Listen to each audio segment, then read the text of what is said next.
2026 புரட்சி தமிழர் எடப்பாடியார் அவர்களை முதலமைச்சராக அமர வைக்கக்கூடிய பொதுக்குழு தமிழக மக்களை ஏமாற்றி பொய் வாக்குறுதிகளை அள்ளி வீசி ஆட்சியில் அமர்ந்த திமுக அரசு அதிகாரம் கைக்கு வந்ததுமே மக்கள் பிரச்சனை எல்லாம் மறந்து குடும்ப ஆட்சி நடத்தி கொண்டிருக்கூடிய மக்களை வாட்டி வதைக்கக்கூடிய திமுக அரசுக்கு முடிவரைகிறது பொதுக்குழு. இன்னைக்கு பாத்தீங்கன்னா தமிழகத்திலே இந்த மக்கள் நிம்மதியா இல்ல. இன்றைக்கு தமிழகத்திலே அற்புதமான இயக்கமான அண்ணா திமுக தான். கிட்டத்தட்ட 54 ஆண்டுகள் பொன்விழா கண்ட இயக்கம், 31 ஆண்டுகள் ஆளுங்கட்சியா இருந்திருக்கிறோம். அதிகமான திட்டங்கள் தந்தது அண்ணா திமுக. இன்றைக்கு பாத்தீங்கன்னா தமிழ்நாட்டுடைய உரிமை மீட்டெடுத்தது அண்ணா திமுக.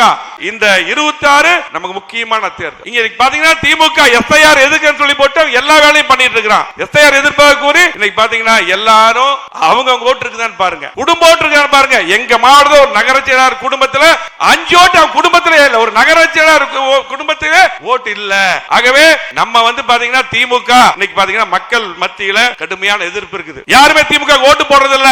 ஆனால் திமுக காரன் கடைசி வரையிலும் அவன் 2 பேர் இருந்தாலும் போய் அந்த ஒவ்வொரு பூத்திலையும் போய் வேலையில பாப்பான். நம்ம 50 பேர் இருப்போம், நம்ம கண்டிப்பா நம்ம ஆட்சிக்கு வந்துருவோம், நம்ம தான் முதலமைச்சர், அண்ணன் தான் முதலமைச்சர் நினைச்சிட்டு அப்படி இருப்போம். ஆனால் நம்முடைய பணிகளை நம்ம சிறப்பா பண்ணணும். இன்னைக்கு எந்த மக்களும் இன்னைக்கு திமுக ஓட்டு போடுறது இல்ல. தொழிலாளர்கள், தொழில் முதலீட்டாளர்கள், அதே போல திமுக எப்பவுமே ஓட்டு போட அரசு ஊழியர்கள் இன்னைக்கு எதிர்பார்க்கிறாங்க. ஆகவே கண்டிப்பாக உறுதியாக எது நடக்கிறதோ இல்லையோ எடப்பாடி 2026 முதலமைச்சராக வருவார். அது மட்டுமல்ல, தமிழ்நாட்டுக்கு கிட்டத்தட்ட 4 வருடமாக எந்த திட்டமே கொடுக்கல. இன்னைக்கு சமீபத்தில் பாத்தீங்கன்னா கோவை மாவட்டத்தில் கிட்டத்தட்ட தமிழ்நாட்டிலே மிகப்பெரிய பாலத்தை கொடுத்தது எடப்பாடி அவர்கள். கிட்டத்தட்ட 1600 கோடிக்கு மேல கொடுத்தார். அந்த பாலத்தை அவங்க திறக்கிறாங்க. அத்தனை பாலங்கள், சாலைகள், கூட்டுக்குண்டு திட்டங்கள், அத்தனை திட்டங்களும் மிகப்பெரிய அளவிலே ஒரு சாமானிய முதலமைச்சராக, ஒரு விவசாய முதலமைச்சராக, எளிமையான தொண்டராக இருந்து ஒரு பொதுச் செயலாளராக முதலமைச்சராக வந்து அத்தனை திட்டங்களும் அத்தனை மாவட்டத்துக்கும் கோவை மாவட்டம் மட்டுமல்ல தமிழ்நாடு முழுவதும் அதிகமான திட்டங்கள் கொடுத்தது எடப்பாடி அவர்கள். அதை மக்கள் நினைத்து பார்த்துட்டு இருக்காங்க. திமுக ஆட்சியில் எதுவுமே செய்யல.